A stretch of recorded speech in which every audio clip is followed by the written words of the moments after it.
Welcome everybody to my latest video. So for this video, I'm going to talk about the arcade power supply. Now originally I was going to make two videos, one showing you the power supply and one showing you how to measure the power supply. But I figured I'd just combine both videos into one. So hopefully this video won't get too long. I'll try and keep it under 15 minutes, but we'll see how it goes. Now, your arcade has a power supply, and the purpose is basically just as the title says. It supplies power. And without a power supply, you can't get your arcade cabinet up and running. Now, here's the thing. If you have a JAMA cabinet, you're going to have most likely one of two types of power supplies. One will be this type. And I like to call this a standing tower power supply. I'm probably the only person that calls it that, but that's just what I call it. The other type of power supply looks something like this. It's really big, bulky. It's like a big giant brick. Now, I should first tell you that this video is geared, again, only towards newbies who have just gotten into the arcade hobby, and for JAMA cabinets. If you have an old arcade like a Miss Pac-Man or a Galaga, I've never dealt with those cabinets or those power supplies, so what I have to say here may not necessarily be accurate for those cabinets. However, if you have a basic JAMA cabinet, this video should be able to help you. So, let's turn this over. Once again, you have two types of power supplies. If your cabinet has a switch on the top of the cabinet, or if your cabinet is wired to it just automatically turns on once you plug it in, chances are you have one of these bad boys. Most cabinets, if the power supply hasn't been replaced, most JAMA cabinets will have something like this, a big giant brick. And on the side of your cabinet, there'll be a hole, and that allows you to press the on and off button. Press it in for on, press it out for off. Now, the way it gets power, basically you have, this is where your power cable goes, and you plug it into the wall. These type of power supplies, a little bit different. There is still a power cable, it's just wired differently, and I'm not going to get too much into that. Now, here's the thing. If your cabinet is working perfectly, and then one day you go and you turn it on, and the game board is not powering up, first thing I would recommend is try a different game board. That way you eliminate the possibility that your game board is bad. But let's say you put in another game board, it's not powering up. You look at all your wires, everything looks good, and you're not getting anything. Your marquee light is not on, you don't hear anything on the speakers, your coin lights are not working, you can't even coin up. Well, there's a good chance your power supply went bad. Now, just like any other electronic component, it can go bad just one day it works, one day it doesn't. That happened to me on my Street Fighter cabinet. One day it was working, next day nothing. And I had to order a new power supply. Now, power supplies can range in costs. These types right here, you can get for $10 to $25 if you look around. They're usually cheap. These type of power supplies are much more expensive. You're looking at $25 to $80 or more, depending on which type you need. Now, these are compatible. They do the same basic function. This cabinet right here, this is that Dynamo cabinet that I purchased. Originally, it had this type of power supply, and it's actually located way down in there. Well, that power supply went bad, and rather than replace it with one of these, they decided to rewire everything and use one of these. They are compatible. If you have one of these, you can replace it with one of these. If you have one of these, you can, after doing some rewiring, you can replace it with one of these. My recommendation is, if you're new to the hobby, you need a new power supply, just replace it with the exact type that went bad. So in other words, if you have one of these, buy another one of these. If you have one of these, buy another one of these. Now here's the thing.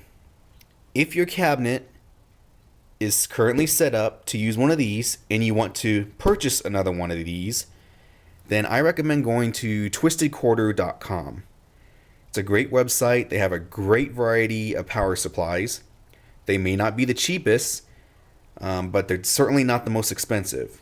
The thing I like about that website is when you go to the power supplies, under each power supply, it will tell you which game that particular power supply is geared for. So you may look at one and it'll say, all 90s jammer cabinets, and you purchase that one. You may need to replace the power supply on, Sega Rally. That's not JAMA. That requires a different particular type of power supply for easy installation.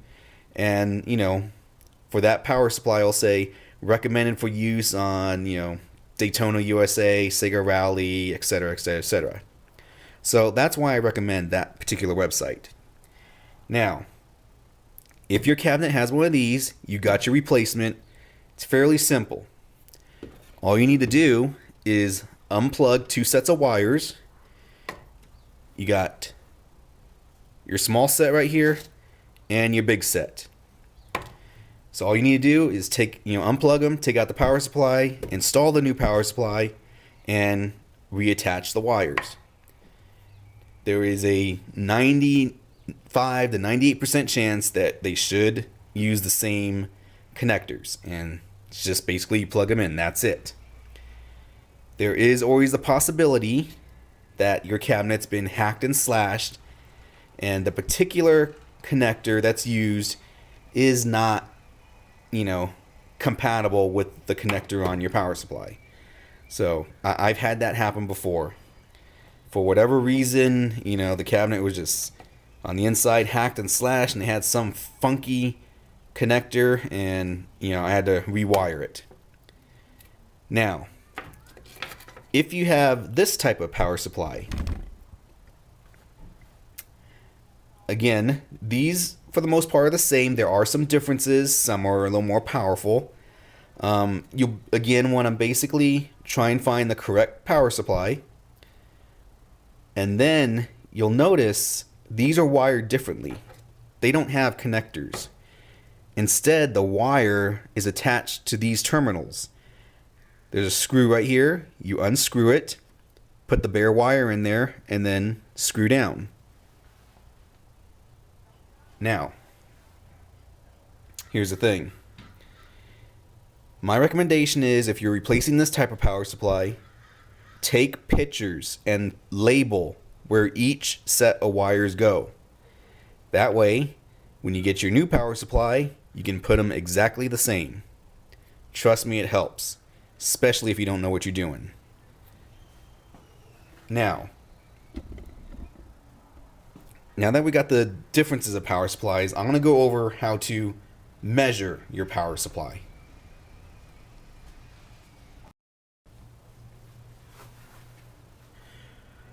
Okay, so I'm going to show you how to measure your power supply, and obviously I'm going to show you on this particular power supply since the other one isn't hooked up.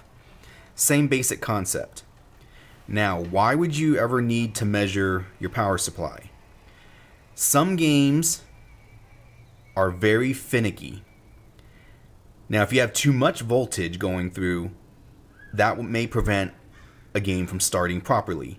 If you have too little voltage going through, that also may stop a game from turning on properly. And usually you have a wide range. If you look on your power supplies, you can't see it here, but you got your 12 volts, and then you got your 5 volts. You also have a -5, but that's usually for something different. Now you want to make sure the 12, the 5, and even your -5, if that needs to be measured, you want to make sure that the range is as close as possible. Now, some games are very, very finicky, and for whatever reason, let's say you need, let's just say you need the 5 volts. If you're under 4.91, it's not gonna, do you any good. And if you're over 5.05, again, it's not gonna do you any good. So it's very finicky. Now, if you turn on your game and it's not working, or you plug in your new game board and it's not working, it could be that you just need to adjust your power supply. And how do you do that? Well, you look on your power supply, there's a knob right here. It's the same thing for the big brick one. Basically, you just turn it, and you turn it clockwise to lower the voltage. You turn it counterclockwise to raise it. Now, how do you know what, the reading is? Because there's no indicator. There are some, like this, which do have an indicator. I've come across them. I think I've only seen one, but I know they exist. In this case, there's no indicator. Well, that's where you need to measure your power supply. Here, I got a cheapy little meter. It's not fancy. Some people claim you need, top of the line, spend $60, $100 on a meter. This thing cost me, I think, $20. It's cheap. I've never, needed anything else. But again, I'm not really heavily into repairs. So maybe if you're going to take on, repairing arcade monitors for a living, okay, then maybe you do need something really, really expensive and much better than this. However, if you're just getting into arcades, like I said, this has never done me wrong, but, I've only used it just to measure the power supply, and that's it. Alright, so let me go ahead and turn on the cabinet, and I'll show you how to measure the power supply.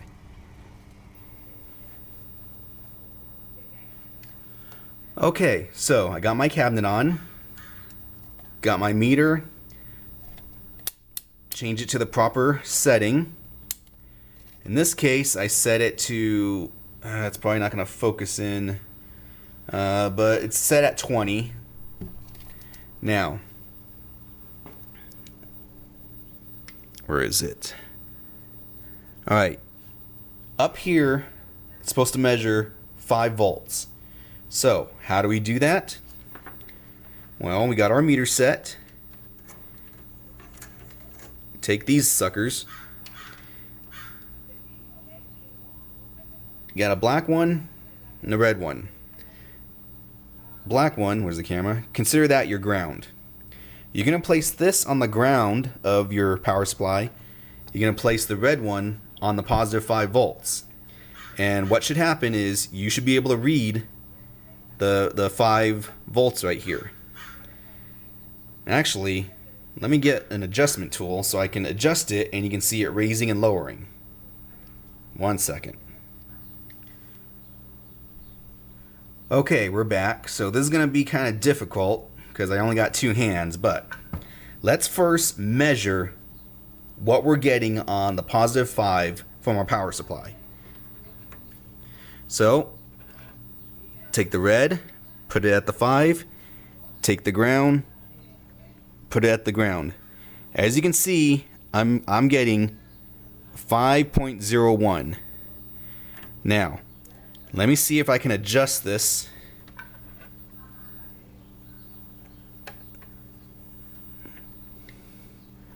Okay, 5.01. Now, if I was to adjust the power supply, I'm slowly turning it counterclockwise. And you can see it's slowly raising up. I'm now going to turn it counterclockwise, or excuse me, clockwise. And you can see it's slowly raising down, or going down. When you adjust your power supply, you don't want to turn it too quickly. You want to take your time. Now, let's take a look at the 12 volts. And that's going to be right here where this blue one is. So,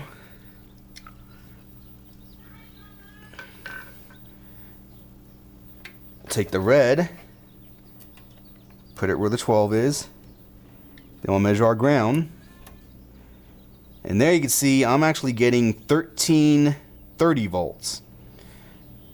Now it doesn't seem to be causing any issues with my PCB board, so I think I'm fine.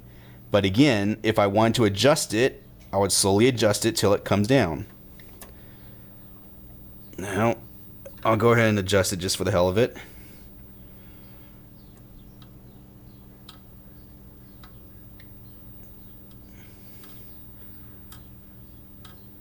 You can see it's slowly going down. I'm turning it clockwise.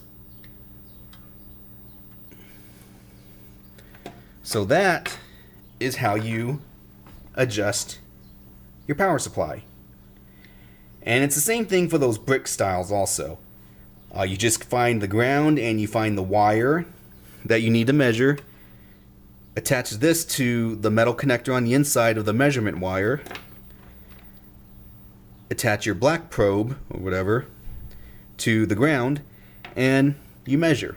Real nice and simple. It's not that hard.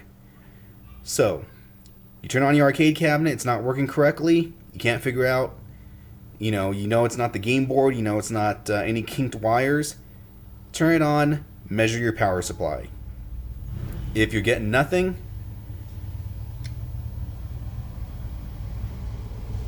and wouldn't you know. Okay, so where was I? Truthfully, I can't remember. Oh yeah, maybe.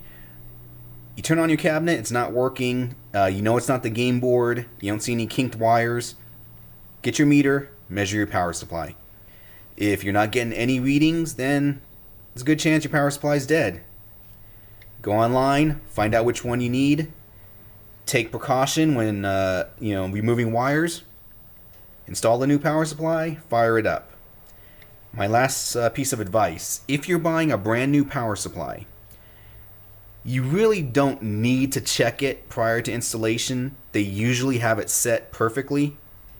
That's just been my experience. Obviously, you can check it if you want to.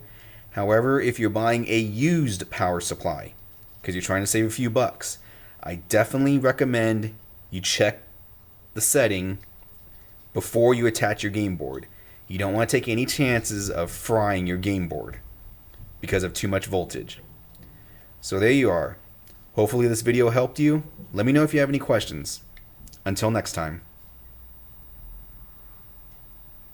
That's it, man. Game over, man. It's game over.